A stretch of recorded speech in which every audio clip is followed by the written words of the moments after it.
Thank you everyone for joining John Lovvorn and myself, Amanda Hearst, for EMA Talks. This is our first episode ever doing this, so wish us luck, but we're going to be talking about interconnection. What that means for us is interconnection between animals, our planet, and our future.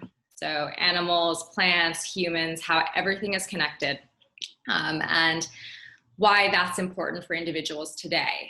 Because I think traditionally in the nonprofit space and just how we've seen things is sort of as separate spheres. And now there is this shift in philanthropy and with just perspective from companies and individuals where we're taking into account that everything is connected and that our behaviors do have impacts. So I'm excited to talk to John today about how we see those interconnections in charity and for me in fashion, and what we as individuals can do to support that interconnection so that we can find or create a better world for everyone. So, so I guess I'll also introduce ourselves, both of us, I should say. My name is Amanda Hearst, and I am the co-founder of Maison, which is a sustainable fashion company. We have an online sustainable fashion boutique, and we also consult brands and individuals on sustainable best practices. I also co-founded a nonprofit called Well-Beings in 2018, and we work at the intersection of animal welfare and conservation.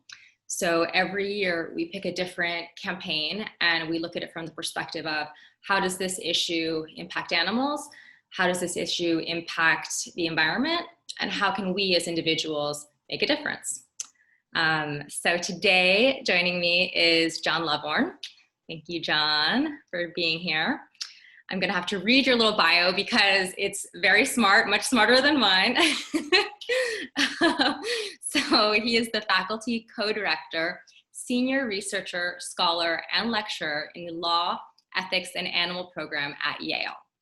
He's also a board member on Well-Beings, and we are so happy to be talking with everyone today. Thank you so much for having me. I think it's going to be a really interesting conversation. Great. Well, so I thought it would be a good starting point if we talked a bit about you, John. So how did you get involved in animal welfare and where are you at with things today?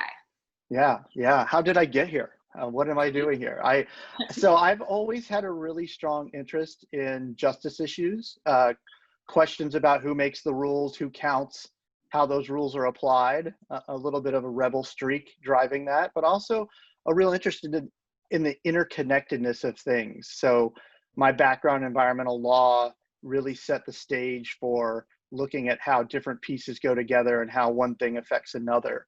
So once I started looking at things from a holistic and systems theory, it was a really short jump from environmental law to animal protection to social justice, and ultimately to the Yale Climate, Animals, Food and Environmental Law and Policy Lab, which is way too long a name. We'll have to do something about that.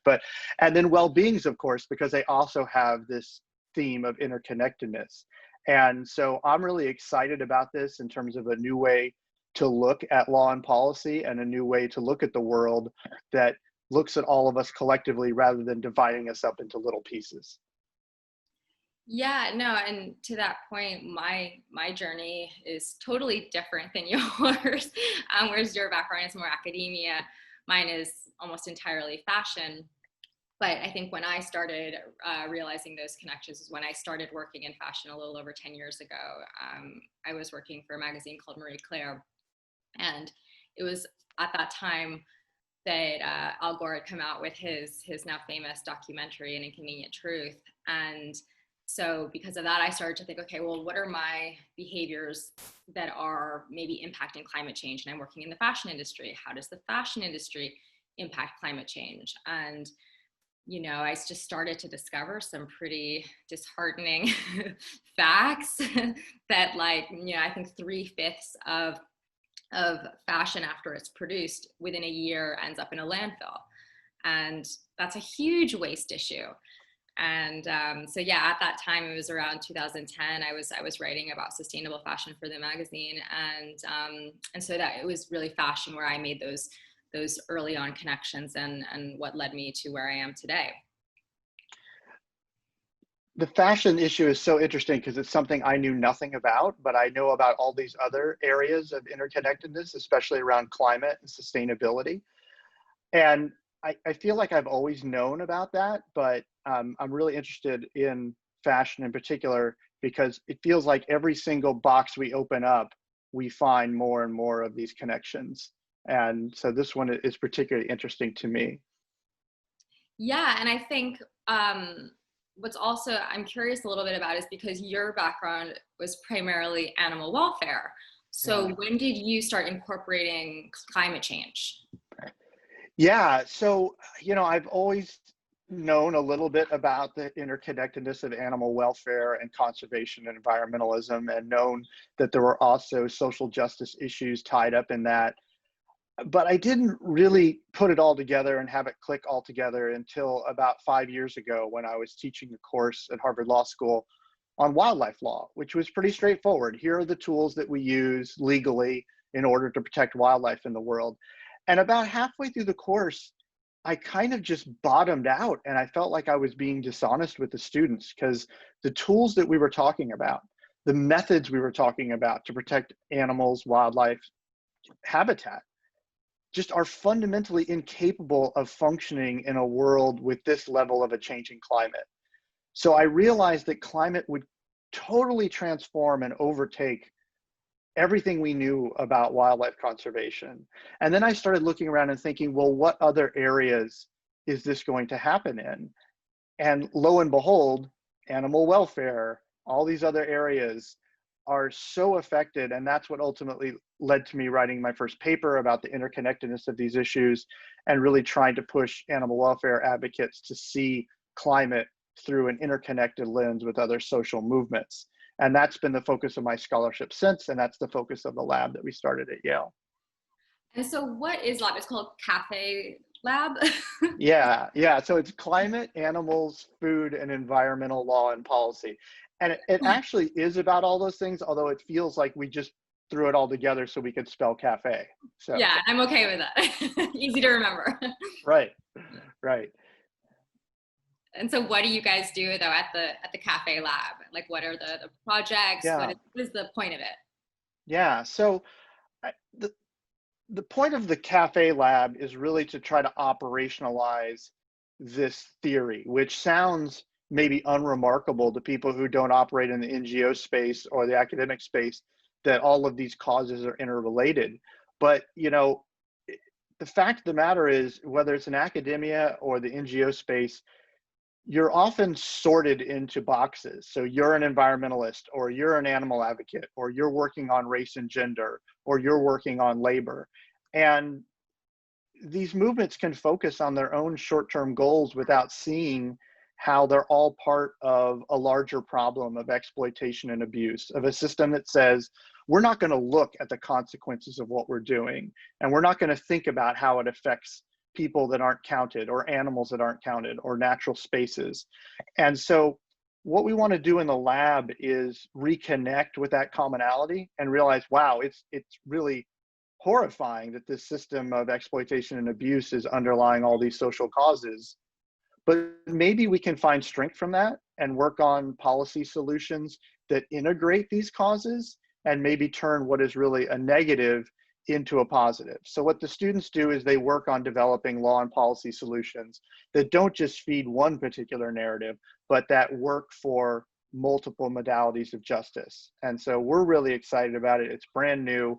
And we hope that we can start and facilitate a new way of looking at law and policy, especially in these related spaces. So what would be like an example of a campaign that you would potentially work on? Like I'm thinking maybe the food industry is a good example. Yeah.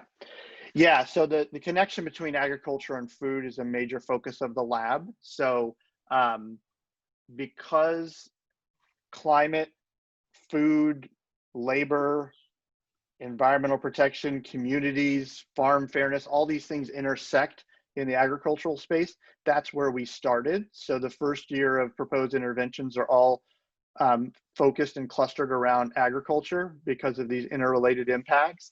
So we had projects about moving innovative food production methods into emissions trading markets in order to fund those efforts. We had projects about restoring competitiveness and contractual fairness for farmers within that space. We had projects about improving worker safety within slaughterhouses. So we've been really clustered around agriculture, but we're by no means limited to it. Yeah, but I do think that that's a good example of how animal welfare, something that is seemingly first and foremost an animal welfare issue, like animals being slaughtered. But what we don't, and even our health, so then it's our health, but what we also don't think about is the workers. Yeah. And the people working in that environment. And I can't imagine the levels of depression and just mental health issues alone, not to mention the physical health issues of being around those conditions that are probably not very sanitary for humans. Yeah. Yeah. The interrelated nature of these harms has really come to the fore as we've seen the pandemic and what's going on with slaughterhouse workers and frontline workers, essential workers, the inequality that exists. The fundamental problem, as I mentioned already, is a society that just decides that these interests don't count, whether it's animal welfare or protecting the climate or fairness and equity for frontline workers. It's all connected to an idea that we're not going to even look at or consider the social impact of what we're doing commercially or the products that we buy, that ultimately we're just going to try to ignore it and move it not only outside our ethical gaze, but outside the scope of the laws and regulations that are supposed to keep these industries in check. And so then with the Yale program though, because you're working with students and it's all theoretical, right? Like you're not actually, so then how do you get from what you're doing with Yale to actually implementation of change in society? Yeah, so the way the lab is set up is an open source lab, and the theory is that we will build these interventions, put them out in the world, and anyone can pick them up. Any policymaker, any politician, any NGO can take our work and run with it. But that is a big supposition, right? Because nothing may happen. So ultimately, if that open source format doesn't get these ideas out into the world, then we may change our format and ultimately say, we've actually got to hire lawyers and hire lobbyists and actually pick up these pieces and move forward. Although I'm hopeful with innovative NGOs like Well-Beings coming onto the scene, that this idea of looking at things holistically and looking at integrated solutions is the future, especially with regard to philanthropy and NGO work. And if that's the case, I feel we have a good chance of not only getting these projects picked up, but also creating a whole new cadre of new students, new NGO leaders that will see these issues not as independent orbits all working on their own thing, but as collective modalities of justice all looking at the same equation. Yeah, because I think what you're doing with this this Yale Club is that you're promoting a new way of thinking of things, right? And that's what we're hoping to do with Well-Beings as well, is just looking at things more holistically. And I feel like, you know, with my career in fashion, it's been a bit of that too, because like when you're talking about the slaughterhouses and then the people that work there, my experience in fashion is like, so I went down to Mexico City 2 years ago and I visited the women that work in the factories. And you would think, okay, like a factory is not like a slaughterhouse, and it's not on certain levels. But in terms of the treatment of the people working there, it's horrific. It's absolutely horrific. And so, you know, we receive so much clothing from Mexico. I think it's like $4 billion worth of clothing a year. So they have tons of factories. It's one of the biggest industries for Mexico. And the women that work there, because it is primarily women, they have no workers' rights. They have to work all hours. Most of them start working before the legal age. There's sexual abuse, physical abuse. The stories I heard were just shocking. They have children, so they have to work, and they're not educated because they weren't allowed education because they had to start working. So it's just this whole system that's backwards. And then we are, inadvertently supporting it because we're buying this clothing.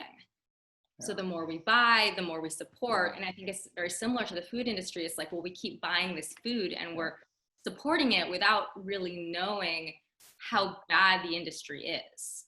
Yeah. So when you're talking, with Yale and with these students, and you guys are sending out this message of this is what's going on and this is how it affects you, I think that's what ultimately makes change, is when people realize, wait, I'm a part of this problem and I can do something to make it better. Right. Yeah, it's what I really like about the work of Well-Beings and your work in sustainable fashion is there's, you know, a lot of information comes out about the impacts of our choices and our consumption, but a lot of it's very hidden. I mean, even people who know a lot about climate impacts and sustainability know almost nothing about the fashion industry issues that you're talking about. Folks are buying things and not knowing. So basic transparency can be a really big tool. But ultimately, sometimes I worry that every time we take a look at one of these elements, we find really horrific information. And it can lead people to a conclusion that, well, everything I do and everything I buy is bad. And so therefore, I'm going to do nothing, or I'm going to become apathetic because there's this flurry of negative information that I'm just going to throw up my hands and say, forget it. And I was wondering, I'm sure you have to grapple with this in sustainable fashion and how you make decisions about sustainability and what goes into deciding what is and isn't acceptable in your sustainable fashion work. Could you talk about that a little bit? Yeah, and I think that, again, a parallel is like when we talk, we use words like animal welfare, conservation, sustainability. They're like these huge terms, and sometimes people are like, I don't even know what that really means. I don't know where to begin. And so, they're a bit overwhelming. And I think especially I find that with sustainable fashion is that we use this term a lot, but we don't really know what it means. Yeah. And for me, so I've spent, I've been working in this for over 10 years. And for me, the definition that I use is that it's fashion that takes into account the environment and it takes into account the people that make the clothing. So there's the environmental component, and then there's also the social component. And to your point, perfection isn't the goal. There's no brand that's perfect. There's no individual that's perfect. Right. That's not the point. It's not all or nothing. We can just do the best we can with the knowledge that we have. And so that's why it's so important to have these types of conversations. And so with sustainable fashion and with my company, Maison de Mode, part of our mission is to make it easier for people. So because we're telling you, okay, the fashion industry has negative impacts on the environment and animals and humans. Okay, so what do? Well, you can shop better. And so on our site, we have about 80 brands and we deem them sustainable. So the idea is you go to our store and you feel confident shopping there knowing that these brands are responsible. And, but then again, it's like, well, how are they so responsible? Like, what does that mean? And so we use icons because there are, of course, different types of sustainability. Right. Is it cruelty-free? Is it made with organic textiles? Is it fair trade? We have about 8 icons, and we apply them to different brands and different products so that you have an idea of what type of sustainability we're talking about. And yeah, so it's about, again, transparency and just understanding little by little, trying not to overwhelm people. Yeah. Because also when you're overwhelmed, then you end up, actually a member of EMA, Amber Valletta, I was chatting with her and she uses this term perfection paralysis. Right. And I thought that was really good because it is that idea of, well, if I'm not perfect, I can't do anything. Right. And that's so defeating. It's like, no, that's actually not the point at all. It's just do as good as you can with the knowledge that you have. Right. And when you know more, you do better. Yeah, it's so interesting. I wanted to ask you in the food space, some of the efforts that have been made have come up against sort of false labeling or greenwashing or humane washing. Are you seeing that in the space with fashion, or is it still new enough that people aren't gaming the system yet? you No, know? definitely greenwashing has been a big thing in the fashion industry. More so now because now sustainability is cool. Right. So now these huge conglomerates and big companies, they just want to be part of the movement, but they're actually part of the problem. And so I think that's hard Right. for consumers for sure. And for those of you that don't know greenwashing, I think the way I would define it is that you're not actually a green or sustainable company, but maybe you have some marketing tools and projects that are forward facing that you're trying to use to seem sustainable. So like, for example, fast fashion is awful. And Zara is an example of a company that's fast fashion. So let's say Zara has like a tiny little capsule collection of 5 pieces that are sustainable. Okay, that's great, but that really doesn't counter all the negative that you're doing with your company. Right.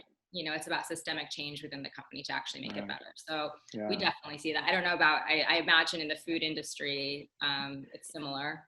Yeah, one of the areas that we are working on in the lab, which really intersects between food and fair trade and green and everything else, is trying to think about how do we improve the enforcement schemes for that kind of labeling. But that necessarily leads to questions about what type of matrix are we applying to determine sustainability or green or fair trade. And so we've worked on some of the purchasing programs and other things to try to institutionalize some of those requirements, but they require tough choices around the sort of perfect versus better, and everyone has a different opinion about that. So that's one of the places where we're trying to find some commonality and see if we can upgrade those standards that would not only drive better markets, but drive better enforcement of those markets. So, And so is there anything that we as individuals can do to support your studies right now and your programming?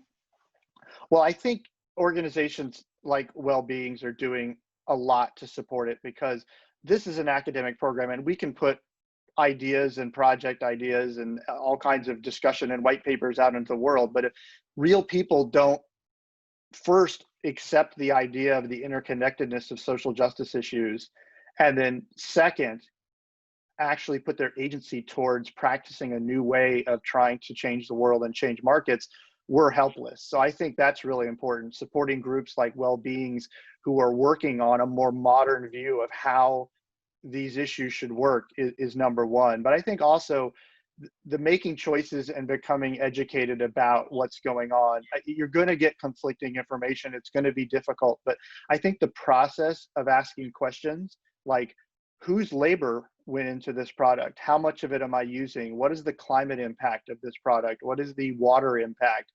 Understanding how consumption relates to exploitation, environmental loss, animal loss.